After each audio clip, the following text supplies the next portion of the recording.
You're listening to Sox in the Basement, a production of the Broadcast Basement Limited, where every show is 30 minutes of good and comes from a basement bar on the south side of Chicago. Pull up a stool, pour a cold one, and join us right now for Sox in the Basement. Heard everywhere podcasts can be found, and always at soxinthebasement.com. Belly on up to the 9-foot homemade oak bar. Ed, there is so much that we could talk about today. I want to get to some reaction over things that we discussed in the last few episodes of Sox in the Basement. Remember, they're all on demand. If you missed something, go back. Listen to them on demand. They're 30 minutes of good. They are all about the White Sox. We don't talk about anything else, and they're very consumable. So if you want to look at the picture for this team going into the offseason with the fielding positions, if you want to look into what's going on with the pitching, if you want to look at possible trade bait, if you want to hear Jordan Lazowski from Sox on 35th going over things that worked and didn't work and maybe changing over the roster construction a little bit here this offseason. And I'm going to tell you this. I think everybody's got to get ready at a different point. After your team gets eliminated from the postseason, it takes a while to get fully back into baseball. But when you're ready to do so, that's why there's a bunch of 30-minute episodes for you to catch up on and get rolling in White Sox coverage, because there's still so much ahead for this team. Hey, we're coming off of back-to-back playoff appearances. Why wouldn't we be getting excited about the fact that they're going to take another run at it coming up this spring? Right, and then we also have this offseason the $1,000 guest bounty. Well, there's that too. I've been mentioning it at the back end of shows, but I want to talk about it right away here at the beginning of it, because we're starting to already get people that are reaching out with possible guests that they think that they can get for us and have on this show during the offseason. And the best one, the one that the fans like the most, and it's got to be somebody we've never had on before. And it could be anything. It could be somebody that has to do with baseball, the White Sox directly, somebody who's you'd never expect on this show that we're going to talk baseball with or talk about their lives. I don't care. You want Lady Gaga on the show? Somebody gets her. She might be a finalist. I just picked that out of my head, Lady Gaga. Lady Gaga's not doing well, yeah, no, right. I doubt. But you know what? Lady Gaga, I'm sure, has some thoughts on baseball and probably on the labor dispute and all that stuff, too. Right. If you're a friend of Lady Gaga and she's got strong thoughts on the collective bargaining agreement and she's going to sing Bad Romance down here on one of the microphones, she might win you $1,000. Anything can happen here. I mean, she could win it for you. Going and getting somebody like AJ Brzezinski down here or Mark Burley, that could win it for you as well. I mean, there's so many different possibilities. Think outside the box and take a look. We have a few of them that have already been thrown at us, and I'm already hard at work on those. But you got several months to get this put together, and the winner is going to get $1,000 from Elite Benefits of America. I really appreciate the fact that Butch Zemar, a big fan, a guy who listens to this show, put this up. I had seen him. I told him this idea, and he's like, I want to pay that $1,000 guest bounty. And he just wants me to mention his business, Elite Benefits of America. Go visit them at elitebenefits.net. If you have a small, mid, or large size company, and you're looking at health insurance benefits for your employees, either adding it for the first time, you've never done it before, or seeing whether or not you could do it better, where it costs you less money, it costs them less money, it gives everybody more coverage. He's a very realistic guy. He actually does a podcast on just insurance. I've checked it out once or twice.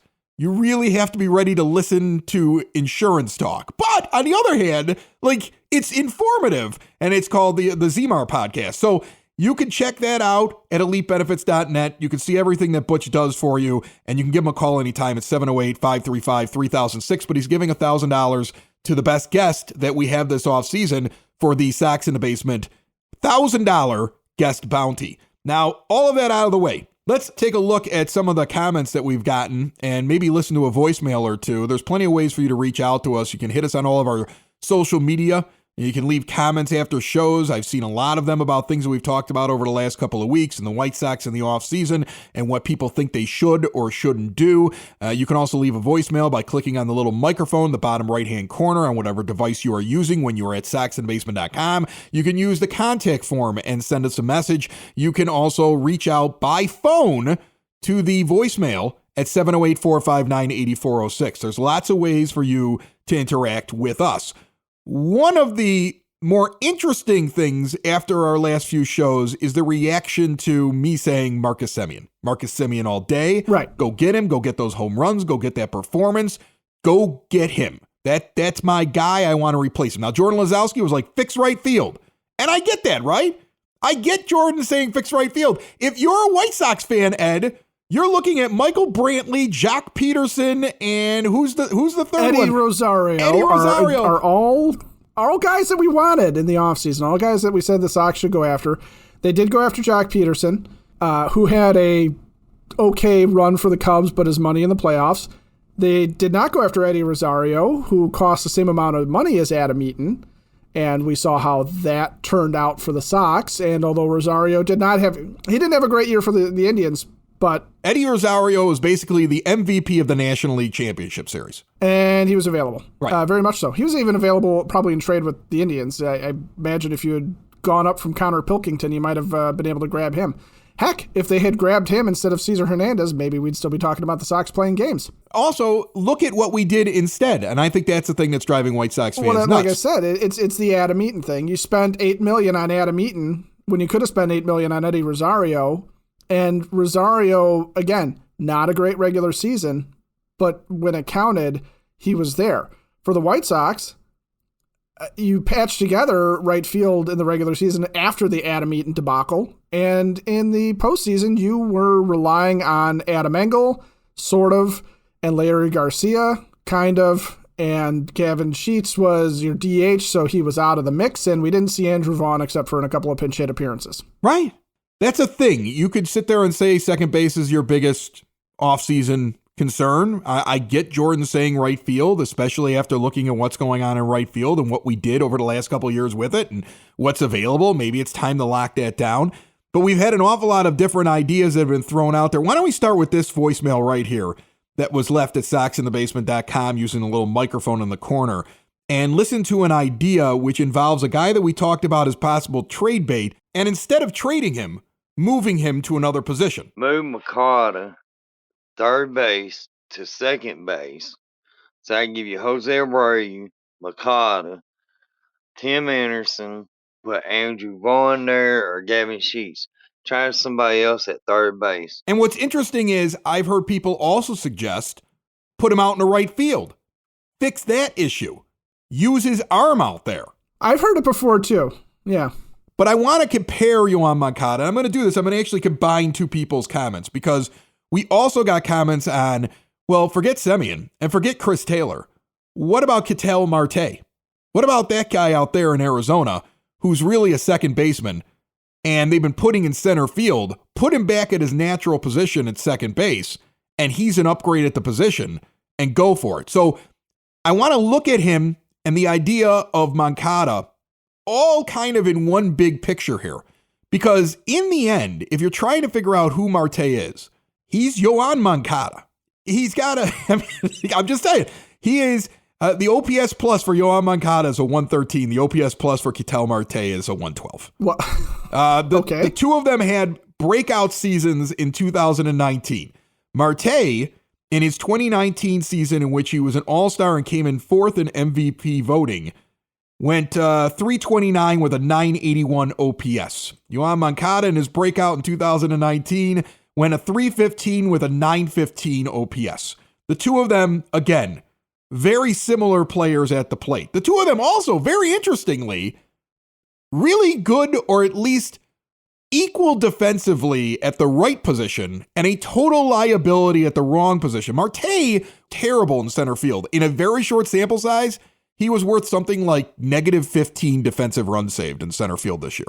Like he's a second baseman. Yeah, it's bad. Right. When he's a second baseman, he's anywhere from like 0 to he's at a positive run saved, depending on how his season goes.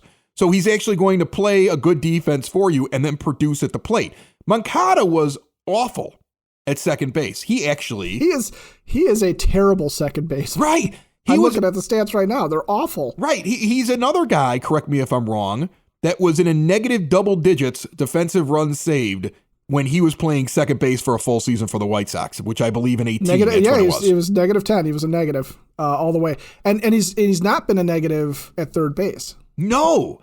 So they're also similar in a way that this is you have two players where people have thought to themselves, well, I could move this guy and he could just go to another position. And they both shown that so far there's only one position they're actually really good at defensively. Marte's a good second baseman, and Moncada's a good third baseman. Could Moncada be an okay right fielder? Well, he could be. He could also be just like Marte. When the Diamondbacks got the idea of just throw him in center field, because we have so many infielders, we could just move him out there. You know, it's easier said than done. Sox in the Basement listeners, do the hard work. And if you're a hardworking man or woman on the South Side, you need to be outfitted properly. And that's why you should visit Red Wing Shoes in Evergreen Park, New Lenox, and Geneva. A work boot specialty store that carries sizes from 6 to 16 and feet as wide as 4E. A 115-year-old company that came out of Red Wing, Minnesota. And one of its largest stores in the entire Midwest is in Evergreen Park, Illinois, ever since 1976. When you're on your feet, the footwear is everything. So why not get an expert fitting? They warranty, repair, and offer free conditioning with laces. And they also carry Carhartt work clothing as well. Located at 3347 West 95th Street in Evergreen Park, Illinois, at 208 East Maple Street on Route 30 in New Lenox, or at 1749 South Randall Road in Geneva. Visit them today. You work hard. You've earned it. Red Wing Shoes. Marte and Moncada, very similar in a lot of ways in terms of their offensive production when they had their breakout years, in terms of the fact that they may be somebody you could move to different parts, but so far they both demonstrated there's only one position that they've actually been very good at. And the other thing, though, that I want to point out about the two of them is that throw out both their 2020s. They were both down in 2020. In fact, I decided now that I could see 19, 20, and 21 stats that the shortened season means very little to me. If you excelled in the shortened season, I don't care. If you sucked in the shortened season, I don't care. But congratulations to Jose Abreu for your MVP run in 2020, of course. Right. For every Jose Abreu MVP, there's a guy like Brian Reynolds out in Pittsburgh that hit like 050 or something like that, and people said he was done. It was just awful. Right. Yeah. Look at Ketel Marte. Let's take a quick look at his last 3 years compared to Moncada's. There is a difference between these two guys. Marte's batting average over the last 3 years, 19, 20, and 21, 329, 287, 318. Yoan Moncada, 315, 225. Remember, he was dealing with COVID, but only back up to 263 in 2021. Let's look at their OPSs. 981 for Marte, 732 in the shortened season, and back up to 909 this year. And he did deal with injuries this year, so he didn't get in a full season. Moncada, 915 in 2019, 705 in the shortened season, and only back up to 787. You could actually make the argument that Marte's the better player. Yeah, Marte's 2019 has actually come to fruition more, and he's sitting right now getting ready to go into his year 28 season. This will be his year 28 season coming up in 2022. It'll be the year 27 season for Yoan Moncada. When you take a look at both of their contracts, you got 1 year left of Marte and 2 option years. It's an $8 million deal in 2022, options for $10 and $12 million in the next 2 years after that. If you look at Moncada, he is locked in. He is $13 million, $17 million, $24 million, and then a $25 million option. I want you to think about the fact that you have a guy on your team right now who you're going to be paying $24 million to. That's not an option. That's his actual number in 2024, and he can't hit 20 home runs in a season. And he's one of your power corners that should be hitting home runs. I'm all for using Yoan Moncada wherever you can use him for. And if moving him to right field solves that problem so that Gavin Sheets can be your DH and either Andrew Vaughn or Jake Berger or whoever you want to put at third base can be at third base, great. If you're willing to put up with Leury Garcia's Midland defense at second base for most of the second half of the year, and you're okay, creating another defensive liability in the infield with Yoan Moncada moving back over to second base where he wasn't very good, and you want to promote somebody to be a third baseman, again, like Berger, or you think you can sign someone to play that position, fine. However, I would sort of dispel everybody of the notion that the Diamondbacks are going to give up Ketel Marte for anything that the White Sox have to offer right now, because they just don't have. We talked about this going into last offseason too. They don't really have the prospects to go out and get a premium player from a team that's going to look to rebuild. If the Diamondbacks post Ketel Marte up there are going to be plenty of teams lined up for this guy. And they don't want Moncada. I was just more looking at them as a comparison. But they might be interested in Andrew Vaughn. And I think that's the guy that the White Sox would probably have to deal to pick up Marte. But then when you think about what he is compared to Moncada, go Vaughn and someone, though. That's the problem. You might have to go Vaughn and Sheets, for example. Oh, no, that's insane. That's insane. Then go out in the free agency and go get Marcus Semien or your backup plan of Chris Taylor. Go do that. Right? Right. And that's part of the point is that when you start thinking about the White Sox trading off of the major league roster, a guy like Marte and Vaughn aren't even really a matchup either. Because again, think about Andrew Vaughn. And from what other teams are seeing, they know the pedigree, they know the talent's there, they know he's in development. But so far, if he is the centerpiece of a trade around a couple of other players, I think you could sell that to a fan base if you're trading away your best player. But if you're just going one-on-one, why would the Diamondbacks make the assumption that Andrew Vaughn is going to become as good as Ketel Marte is? Well, no, I make that assumption. I think Andrew Vaughn's going to be a star. I think there's a lot of people that can make that assumption based upon his pedigree. But it's just an assumption. Everything's an assumption. I'm assuming that Marcus Semien is going to continue to be his 2019 and 2021 self instead of his 2018 and 2020 self, right? I mean, the guy never had an OPS plus of 100 or higher until his MVP season in 2019 and disappeared in 2020 in a shortened season, which again, I take with a grain of salt, and then was a superstar again in his contract year. And he's got a higher ceiling than Chris Taylor. Chris Taylor, at least, is generally at about a 110 OPS plus.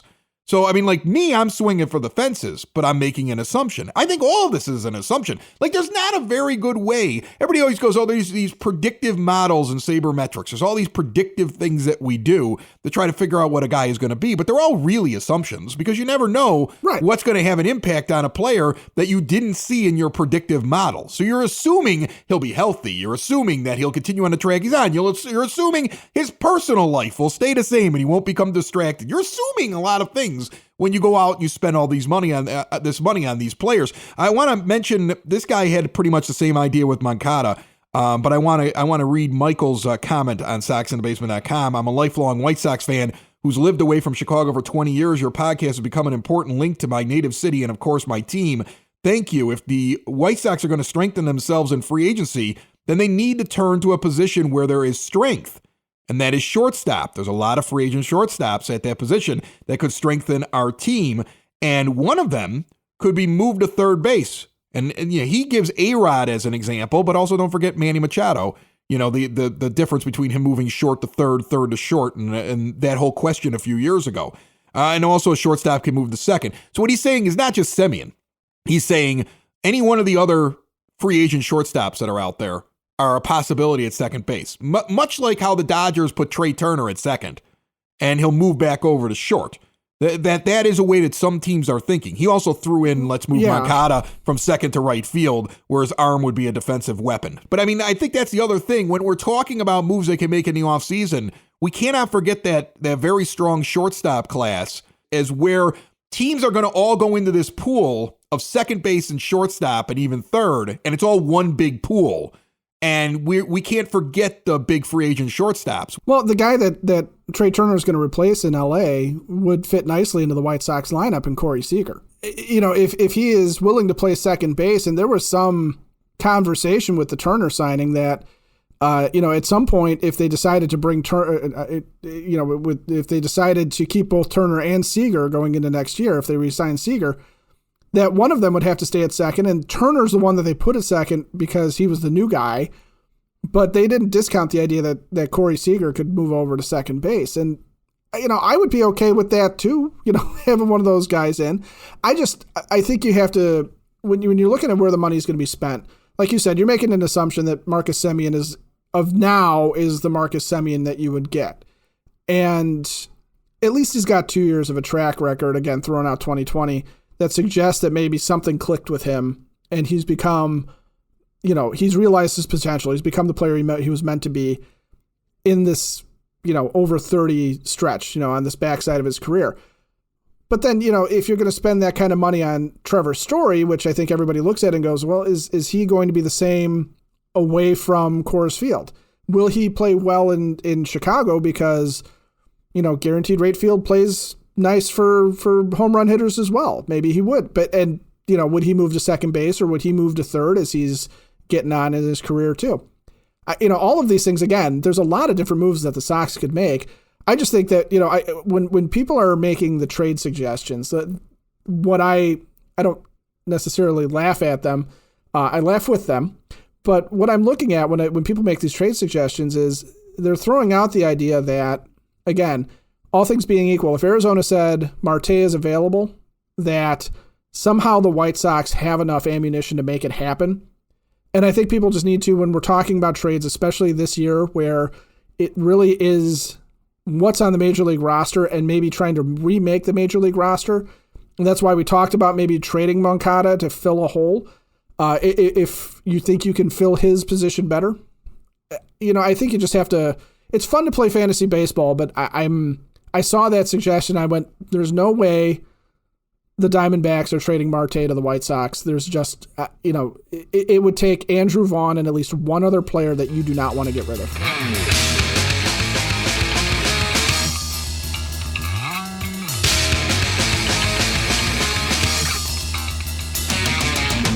Ed, Cork and Carry at the Park is my favorite place to hang out before, during, and after a White Sox game, unless I have tickets. Then during, I'm actually inside the ballpark. But then I'm right back over there, and it's a great spot. Great food, incredible menu. They are the spot to meet up with your friends before or after the game. You get some food. You don't have to pay the high ballpark prices. You got a full bar. You've got all kinds of different beers, your old favorites and all kinds of craft beers in the lineup, and it's constantly changing on that big giant row of taps that they have. But then also in Beverly, it's cozy. When you first walk in, it's a traditional pub. If you've never been to it, you walk in and it looks like a tiny spot, right? It looks tiny.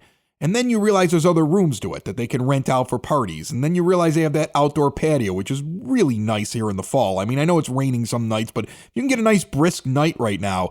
It's kind of fun to go see a ball game or watch an event on the big flat screens that are out there just as much as it is to sit inside the place and watch it. And they've got everything you could ever imagine on tap and behind that bar for you. They are a spectacular place to hang out. Once again, 10614 Southwestern Avenue for Cork and Carry Beverly, 33rd in Princeton outside the ballpark for the Southside tradition that is Cork and Carry at the Park.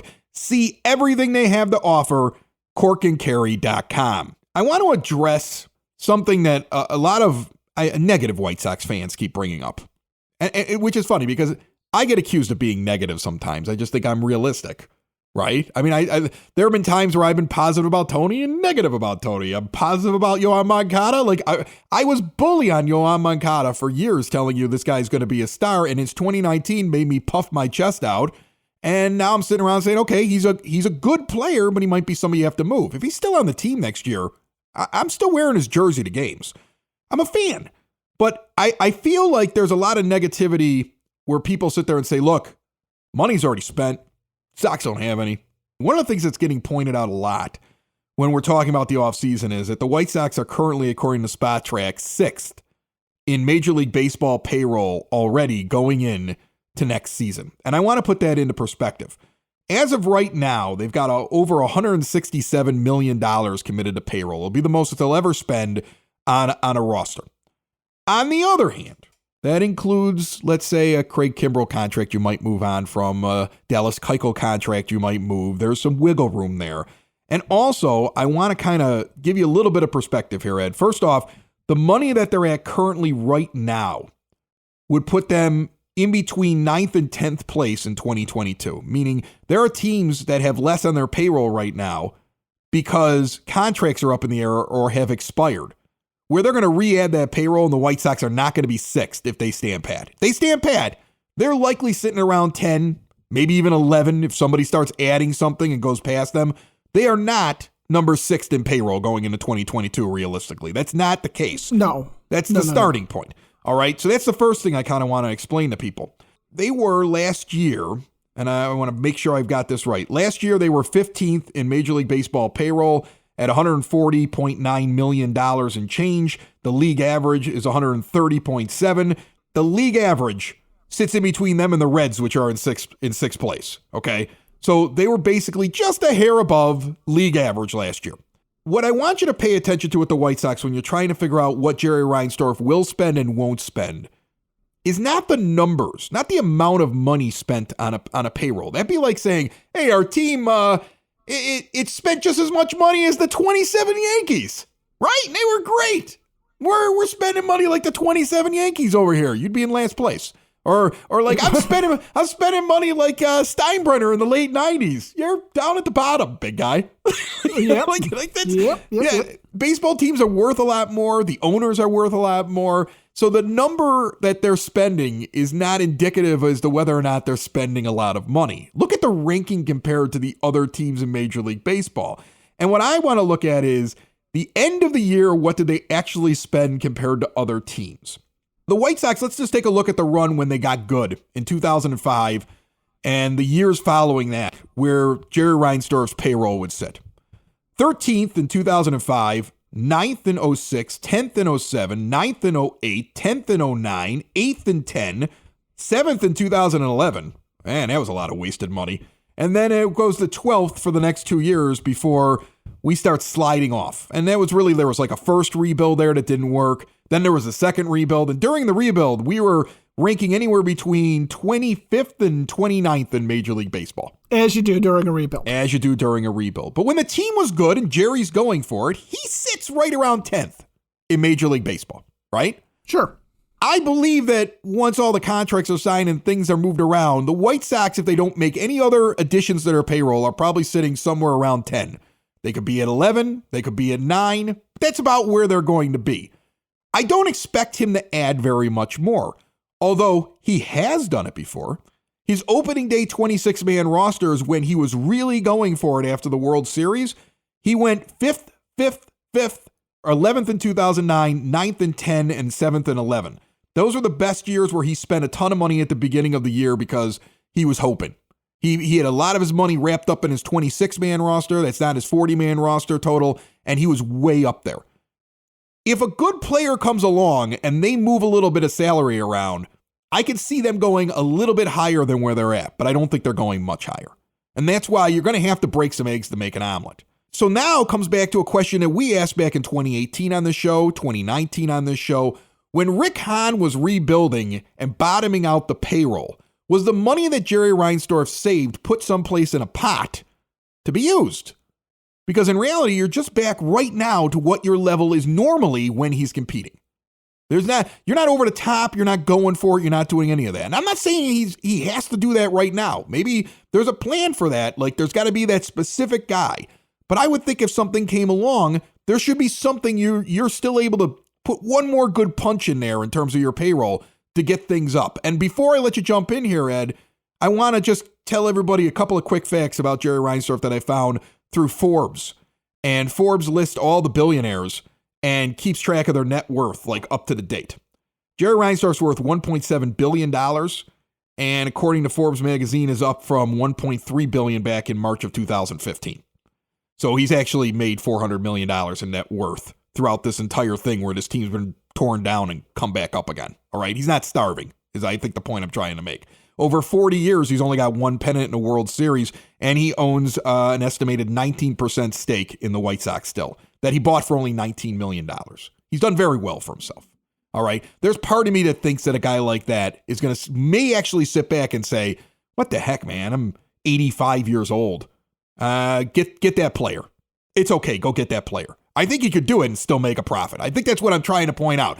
He's right now where he normally is when his team is competitive and should be able to get that little extra oomph in there, but Rick Hahn is probably going to have to move some money. Does that all make sense to you? Kind of like trying to break that down? Because I feel like people don't grasp what's going on with the salaries. Well, it's partially because it's very easy just to sit there and say, go spend the money, go spend the money, go spend the money, and equate the idea of spending money with winning baseball. And it doesn't always translate that way. So what you're looking at from an ownership standpoint, and I think as a fan, what you have to understand is there are going to be teams like the Dodgers that right now they are the team that goes out and just will throw money at the situation. And partially it's because they have a lot of expensive stars that they keep around for a while. And we've talked about the fact that of the teams that are out there, they are a team that built a lot of major league depth where you are paying bench guys the way some people are paying their starters. So does that make for more success than what the White Sox are doing with a youth movement? You know, you're kind of not comparing the same thing. I think with Jerry and I think with the White Sox, I think it's also partially about deciding where to spend the money. And you know, we've been talking about roster construction. So let's revisit the right field thing to bring it kind of around full circle what we were talking about. One of the knocks on Eddie Rosario, one of the knocks on Kyle Schwarber, one of the knocks on Jock Peterson was that they were going to be offense first. They were going to be defensively. They were going to present you with problems. They were power guys, certainly, but they were not necessarily at their best as far as being all-around hitters the way maybe we thought Schwarber was going to be when he first came up with the Cubs, or the way Rosario had been a few years back, right? So they decided to spend $8 million on Adam Eaton, who, had he been at his best, was a solid all-around player who could put the ball out of the ballpark. He could steal you some bases. He was good defensively. You know, the Adam Eaton that was traded away basically to get us Lucas Giolito and Ronaldo Lopez and Dane Dunning, right?